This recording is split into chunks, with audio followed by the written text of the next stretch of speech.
오늘 제목을 한번 읽어보겠습니다. 시작. 이수신 장군과 같은 상황을 만나게 된다면,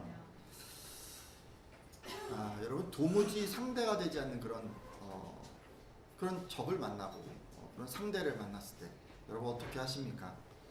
2014년에 개봉한 명량이라는 그런 영화가 있었습니다. 이 영화의 배경은 서기 1597년으로 임진왜란 6년째였습니다.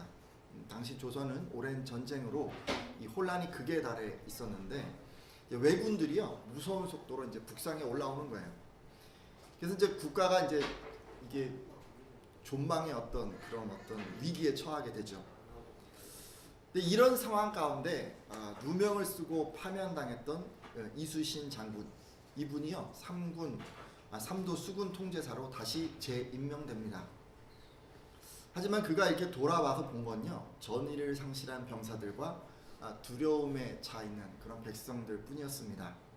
그리고 남아있는 건 그 배가 12척만 딸랑 남아있는 거예요.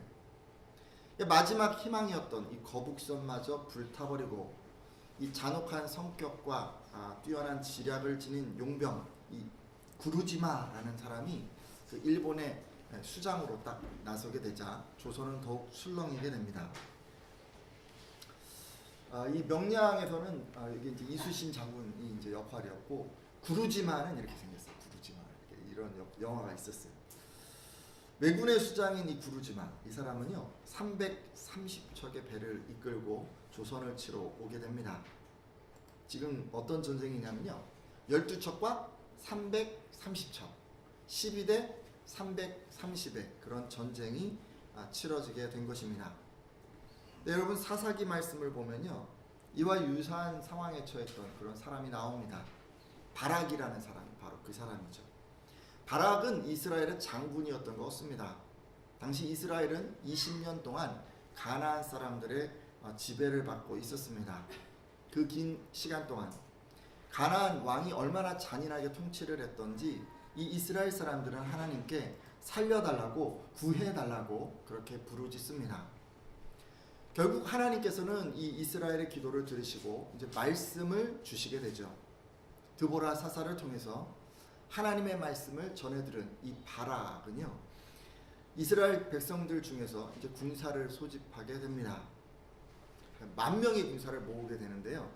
이 10,000명의 군사를 모아서 이제 바락이 이 다볼산이라는 그 산으로 가게 됩니다. 그러니까 다볼산은 이제 어떤 곳이냐면 이스라엘의 해방 전쟁을 시작하는 그런 장소가 된 것입니다. 이제 거기 이제 10,000명을 이끌고 다 모인 거예요. 자, 근데요 이렇게 군사를 모으고 이렇게 어디에 딱 집결하는 이런 이스라엘을 보면서 가나안 어떻게 했을까요? 무려 20년간이나 그냥 군소리 없이 지배를 받아왔던 이 이스라엘이 갑자기 군사를 소집하고 반란을 일으키려고 하자 그간 이스라엘을 지배하고 있었던 이 가나안은 무력으로 이걸 진압해 보려고 합니다.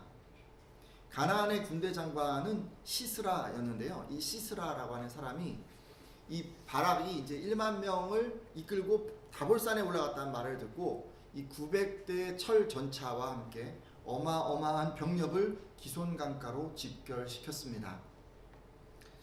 근데 여러분 그렇지 않아요? 10,000명을 딱 모았는데 20년 동안이나 이게 지배를 받았으니 군사 병력 이게 훈련 이런 거 전혀 못 받았을 거 아니에요? 그냥 이제 사람들이. 그러니까 오합지졸의 10,000명의 그 이스라엘 사람들 군대라고 하지만 뭘 들고 왔겠어요? 이게 다 집에 있는 거 들고 왔겠죠, 그죠? 근데 거기에 맞서는 900대 철전차를 앞세운 가나안 그 정규군의 대결은요 사실 이게 해보나 마나한 거예요. 상대도 안 되는 거예요. 이게 당연히 전력면에서 압도적으로 우세한 가나안 군대가 대승할 것이 분명했습니다. 자, 이게 게임이 안 되는 그런 전쟁인 거예요. 근데 여러분은 이런 상황을 만나면 어떻게 하세요? 보통 가진 능력으로 도저히 해결할 수 없는 문제를 만나거나 또는 이길 수 없는 상대를 그렇게 만나면 어떻게 하십니까? 여러분이요 정말 이성적이고 합리적인 분이라면 이런 상황에서요 포기하는 게 정상이에요.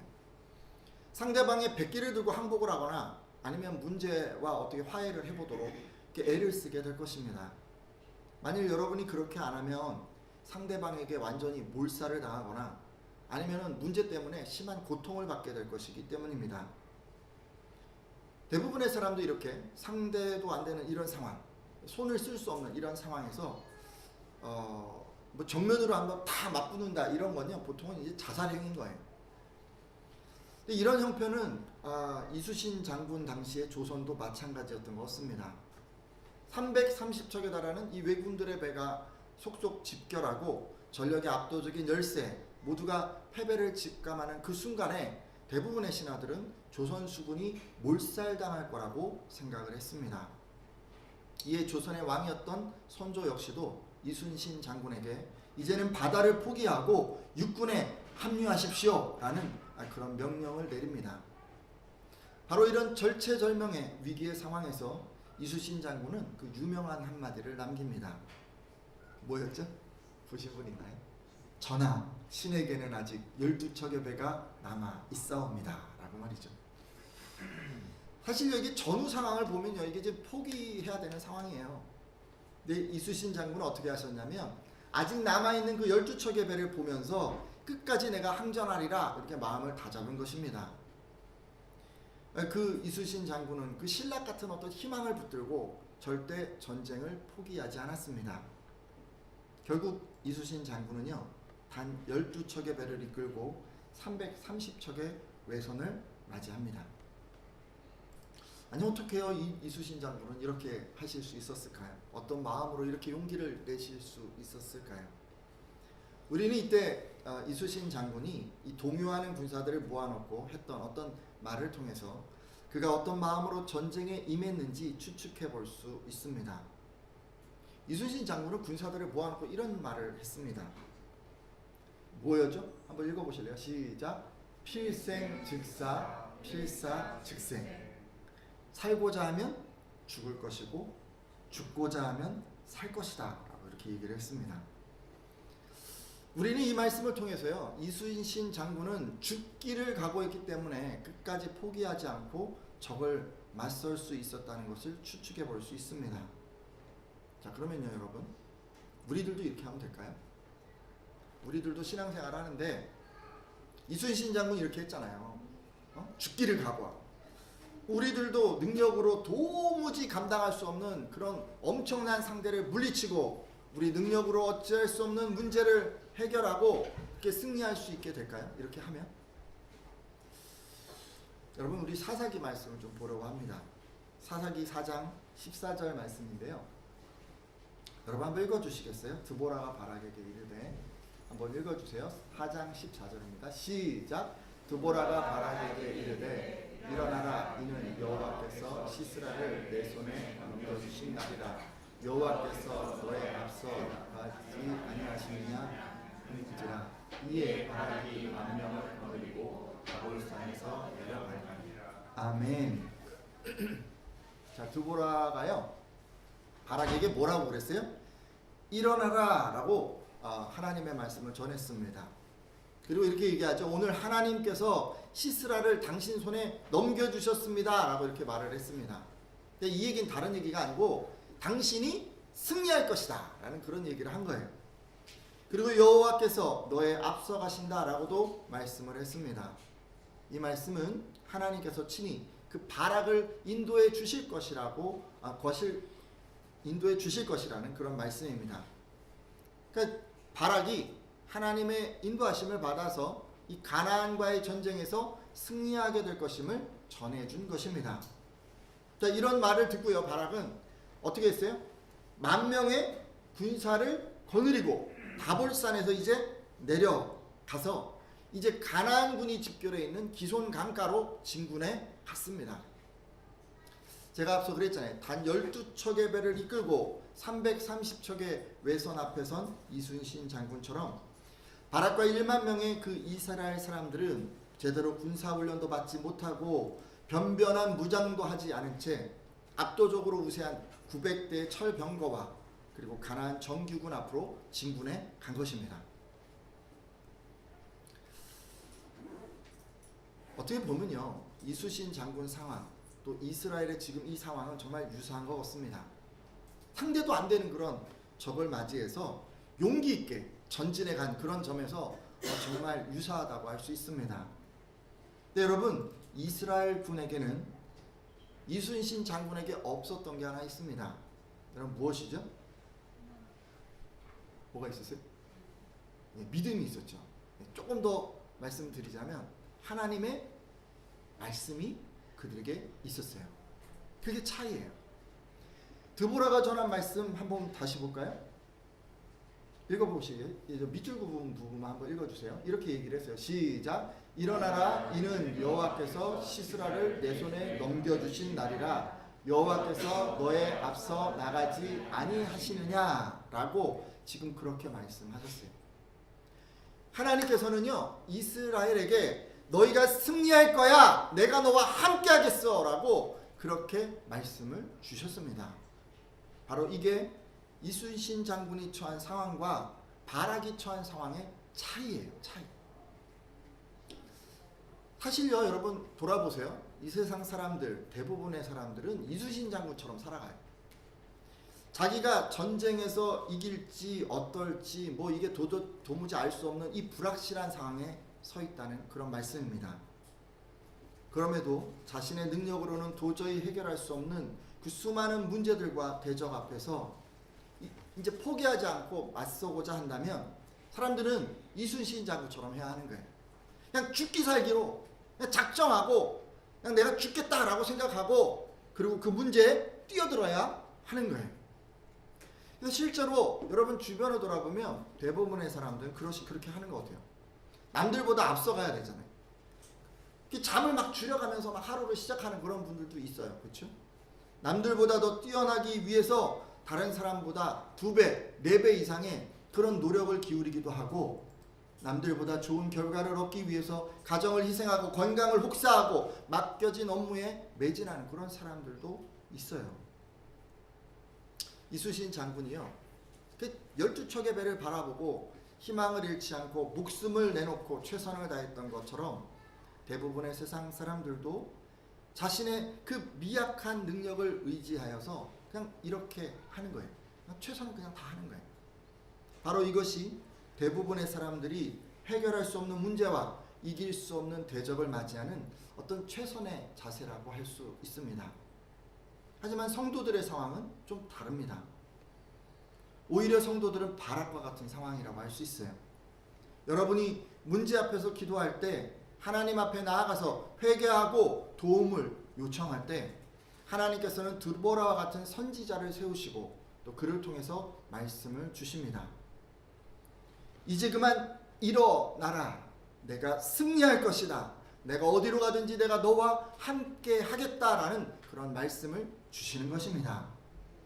하나님께서는요, 여러분에게 승리가 있다라는 것을 미리 선포해 주십니다. 그것이 다른 세상 분들과 여러분들의 차이예요. 따라서 여러분, 바락의 명령에 따라 모인 이 1만 명의 사람들이 지금 900대의 철병 앞으로 전진해 간 것은 사실 이순신 장군과 함께했던 병사들의 상황과는 사뭇 다르다고 할 수 있습니다. 이스라엘은요, 이 전쟁의 승패가 어떻게 될지 모른 채 죽기를 각오하고 나간 게 절대 아닙니다. 이스라엘 사람들은요, 지금 선언됐어요. 네가 승리할 거라고 얘기가 다 된 거예요. 그렇기 때문에 자신들의 승리를 확신하고 구원을 기대하고 그리고 나아간 거예요. 이게 다른 거예요. 이스라엘 사람들은 그들의 조상을 구원하신 하나님께서 그들도 구원하실 것을 믿었습니다. 그러기에 구원의 소망을 품고 자유를 갈망하고 승리의 기대를 안고 지금 한 걸음 한 걸음 지금 전진해 가고 있는 것입니다. 사랑하는 예배자 여러분, 여러분도 이스라엘처럼 기대하며 확신하며 전진하기를 바랍니다. 하나님께서 여러분에게 주신 믿음은 죽기를 각오하게 만드는 힘이 아닙니다. 오히려 하나님이 주신 믿음은 이미 선언된 승리를 확신하게 만드는 능력입니다. 오늘 함께한 예배자들은 하나님께서 주신 말씀을 믿음으로 승리를 확신하기를 바랍니다. 더 이상 문제 앞에서 두려워 떨거나 인생의 난제들 앞에서 주저하지 않기를 바랍니다. 자신의 무능함에 기죽거나 아쉬움에 뒤돌아보거나 현실에 낭망하지 말고 오직 선언된 승리를 기대함으로 대적과 문제를 향해 전진해 가시기를 예수님의 이름으로 부탁드립니다. 자, 여러분, 그러면 이렇게 내가 승리할 거야 라는 그 말씀을 믿고 순종했던 이스라엘은 그 후에 어떻게 됐을까요? 사사기 4장 15절과 16절 말씀인데요. 같이 한번 읽어주시겠어요? 여호와께서 바락 앞에서 시작. 여호와께서 바락 앞에서 시스라와 그의 모든 병거와 그의 온 군대를 칼날로 혼란에 빠지게 하시매 시스라가 병거에서 내려 걸어서 도망한지라. 바락이 그의 병거들과 군대를 추격하여 하롯셋 학고임에 이르니 시스라의 온 군대가 다 칼에 엎드려졌고 한 사람도 남은 자가 없었더라. 아멘. 자, 여러분, 이스라엘의 하나님의 말씀을 믿고 또 순종하자 어떤 일이 일어났습니까?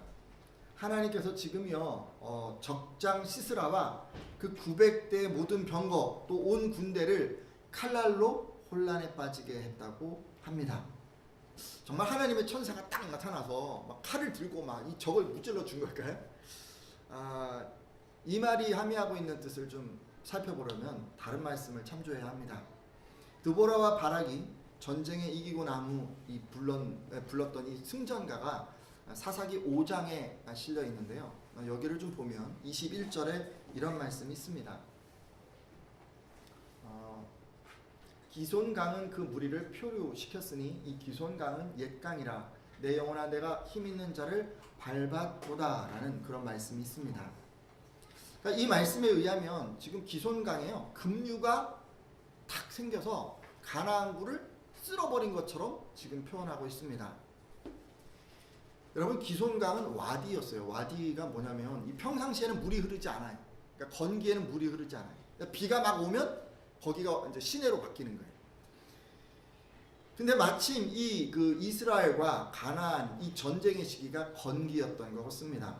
그래서 이 기손강이 이때는 물이 다 마르고 건조하고 단단한 어떤 그런 땅이었던 것입니다. 그러기에 시스라가 이끄는 가나안군은 거기다 지금 진을 치고 있었습니다. 하나님께서요 갑자기 기상이변을 확 일으키신 거예요. 기손강에 갑자기 폭우가 내린 거예요. 그래서 지금 그곳에 주둔하고 있던 이 가나안군이 순식간에 곤경에 빠지게 된 것입니다. 여러분, 갑작스러운 비가 내려서 땅이 막 질척질척 깨지면 어떻게 되죠? 철병거가 어떻게 될까요? 갈 수 있을까요? 못 가잖아요. 무용지물이 되는 거예요. 바퀴가 다 진흙탕에 빠져서 꼼짝달싹 할 수 없게 되기 때문입니다. 근데 그걸로 그냥 끝나는 게 아니라 계속 비가 와서 막 물이 점점 불면 어떻게 될까요? 그러면 급류에 휩쓸리지 않기 위해서 빨리 빠져나가야 되지 않겠습니까? 아마 가나안군은요 그들이 자랑하는 최고의 병기인 이 철병거뿐만 아니라 개인 무기고 식량이고 이런 거 다 버리고 이 기손강을 빠져나와야 했을 것입니다. 순식간에 그들이 가진 모든 무기와 보급품이 지금 다 진흙탕에 처박히게 된 것입니다. 여러분, 급하게 피해서요 인명피해가 없었다고 해도 이렇게 무기와 보급품을 다 잃어버린 가나안군을 이스라엘 군대가 무찌르는 것은 식은 죽 먹기였을 것입니다. 아마도 가나안 군대는 이 폭우 때문에 엄청난 피해를 입었을 것이고 그로 인해 전의를 상실했을 것이기 때문입니다. 제가 앞서요 이수신 장군 전쟁과 이스라엘의 이 전쟁은 말씀이 있는가 또 그것을 확신하고 이렇게 전진하는가 아닌가 이런 어떤 차이가 있다라고 말씀을 드렸습니다. 근데 우리는 여기서 이스라엘과 이 이순신 장군의 그 어떤 전쟁의 두 번째 차이를 우리가 알 수가 있습니다. 사실 유사한 점은 뭐냐면요 이 자연 법칙이 사용됐다는 점에서 아주 유사해요. 하지만 자세히 살펴보면 이 사용자의 의도와 능력 면에서 크게 차이가 있습니다. 일단 이순신 장군을 살펴볼까요? 이순신 장군은 명량해전에서 그 울돌목의 급류를 사용했습니다. 울돌목이라 하면 명량의 순 우리말인데요. 울은 울다, 이런 운다라는 뜻이고 돌은 돌다라는 의미인데, 그러니까 물결이 휘돌아가는 이 바닷물이요 마치 그 우는 소리를 낸다고 해서 붙은 이름입니다. 그러니까 남해에서 들어온 이 바닷물이 이 울돌목을 지나면서 엄청난 속도의 조류로 돌변하게 되는 것입니다. 빠른 곳은 이 초속 6m가 넘는다고 합니다. 그러니까 뚝딱하면 물이 얼마 가는 거예요? 6m를 가는 거예요. 쭉. 그러니까 이 속도가 여느 바다에 비하면 보통 4배 정도 빠른 속도라고 합니다. 더구나 불규칙한 수중 안반 때문에 물이 솟구쳐 오르거나 또 회전하는 어떤 회오리 현상이 그곳에 일어난다고 합니다. 그러니까 이순신 장군은 이런 지형의 특성을 이용해서 12척의 배로 330척의 외선을 물리쳤습니다. 그러니까 홈그라운드의 이점을 살린 거예요. 잘 알고 있잖아요. 지형과 지물을. 그러니까 그런 것들을 잘 이용해서 지금 상대를 물리친 거예요. 이것으로 미뤄볼 때 이순신 장군은 정말 지혜로운 전략가가 아닐 수 없습니다. 사실 이런 엄청난 지략은 아무나 사용할 수 있는 병법이 아니기 때문입니다. 그러니까 명량해전에서 이순신 장군은요, 상대보다 지혜로웠기 때문에 승리했다라고 우리는 결론 지을 수 있습니다. 하지만 여러분, 이스라엘과 가나안군의 전쟁은요, 이런 전략이 필요하지 않습니다. 왜냐하면 하나님께서는 자연 법칙을 거스리는 기적과 능력을 사용해서 적을 무찌르셨기 때문입니다. 그러기에 이스라엘 군대에는요, 이순신 장군 같은 용맹한 장군도, 지략이 뛰어난 그런 장군도 필요하지 않았습니다. 자, 그렇다면 이스라엘에게 필요한 사람은 어떤 사람인가요? 하나님께서 기적을 일으키셔서 승리를 안겨주시도록 순종하는 사람 아닙니까? 오늘 말씀을 보면요, 순종했던 사람이 나와요. 이스라엘에 1만 명의 사람들이 나와요. 이 사람들은요, 하나님의 말씀에 2번 순종했습니다. 일단 하나님이 모이라고 했잖아요. 모였어요. 하나님이 여기에 모여 라고 얘기했잖아요. 장소를 정해주셨잖아요. 그 장소에 모였어요. 그들은 생업을 포기하고 다볼산에 모이라는 그 하나님의 말씀에 순종했습니다. 두 번째, 기손강으로 내려가려 할 때 또 순종해서 내려갔습니다. 이스라엘은 안전한 이 다볼산을 떠나서 위험한 곳인 기손강가로 나아갔습니다. 내려간 시점이 이미 비가 내려서 가나안군이 곤경에 빠진 때였는지 아니면 그 전이었는지 정확하지 않지만 문맥의 정황상 하나님께서 큰 비를 내리시기 전이었다고 여겨집니다. 이스라엘의 상대는 최강의 전차를 가진 당대 최고의 가나안군이었습니다. 하지만 이스라엘에게 전진하라 라고 그렇게 말씀하실 때 이 1만 명의 군사들은 전진해 갔습니다. 이들은 하나님이 승리를 주실 것이라고 하는 그 말씀을 믿었기 때문에, 그들의 승리를 확신했기 때문에 지금 눈앞의 상황이 어찌 된 거에 그거에 굴하지 않고 그냥 그렇게 전진해 간 것입니다. 하나님께서 어떤 말씀을 하시든 말씀에 순종하는 이스라엘 사람들이 있었기 때문에 하나님께서는 기적을 일으키셨고 이스라엘 군대에게 승리를 주셨다는 것을 알 수가 있습니다. 여러분, 이스라엘에게 승리하기 위해서요, 진정 필요한 건요, 이순신 장군 같은 사람이 아니에요. 현명하고 용기 있는 장군이 아니에요. 어떤 사람이에요? 말씀에 가감없이 순종하는 사람, 말씀대로 살아가는 사람이고, 말씀대로 걸어가는 사람이고, 말씀대로 발걸음을 옮기는 사람이에요. 그래서 하나님이 이스라엘을 대신하여서 전쟁을 치르실 수 있도록 그렇게 묵묵히 하나님의 곁에 그 자리를 지키는 사람, 바로 그 사람이 필요한 거예요. 여러분, 하나님의 사람에게는 순종이 승리를 위한 능력입니다. 이제 말씀을 마무리하려고 합니다. 자신의 능력으로 해결할 수 없는 문제 앞에 서 있는 분들마다, 이길 수 없는 대적 앞에 서 있는 분들마다 일어나라, 내게 승리가 임할 것이다 라는 그런 말씀을 꼭 받기를 바랍니다. 그래서 그 말씀을 믿으심으로 두려워하거나 주저하거나 포기하지 않고 승리를 기대하는 가운데 힘있게 전진하는 여러분들이 되시기를 바랍니다. 여러분, 승리를 기대만 하면 안 되죠. 기대만 하는 것이 아니라 주신 말씀에 기대하기 때문에 또 순종하는 분들 되셨으면 좋겠습니다. 싸울 날을 위하여 마병을 예비하거니와 이김은 여호와께 있느리라 라고 그렇게 말씀해 주십니다. 오직 하나님께서 승리하십니다. 승리하기 위해서 여러분들은요, 오늘 하나님께서 여러분에게 주신 그 말씀에 순종하십시오. 먼저 이스라엘 사람들처럼 모이기에 힘쓰는 그런 분들이 되십시오. 말씀이 임하면 생업을 잠시 내려놓고 사랑하는 가족과 친구들마저도 잠시 떠날 수 있는 그런 여러분들 되셨으면 좋겠습니다. 예배와 기도 모임과 나눔에 힘써 참석하시는 여러분들 다 되어 주십시오. 또 여러분, 우리 계산하면요, 이게 도저히 답이 안 나오는 그런 길을 걸어갈 때가 있어요. 지금 내가 일로 가야 되는데 앞에 크다란 장벽이 놓여 있어서, 또는 어찌 될지 도무지 알 수가 없어서 내가 이 길을 가면서도 너무너무 힘든 마음이 들 때가 있어요. 그래서 남들이 아무도 가지 않는 그런 길을 또 우리가 걸어갈 때도 있습니다. 네, 여러분, 말씀을 받는 게 중요한 거예요. 하나님이 여러분에게 일어나 가라 라고 하셨다면 여러분 그 말씀에 순종하시기 바랍니다. 이렇게 여러분 순종하는 분들마다 기손강가에 폭우를 내리신 것처럼 여러분의 인생길을 가로막는 모든 장벽과 난관을 하나님께서 그분의 능력으로 완전히 깨뜨려 주실 것을 믿습니다. 함께 여러분 이런 것들을 위해서 기도하도록 할 텐데요.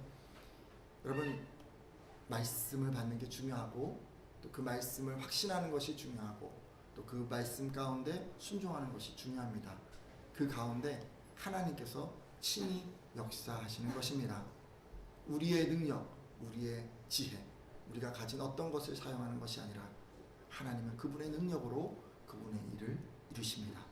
함께 잠깐 기도하도록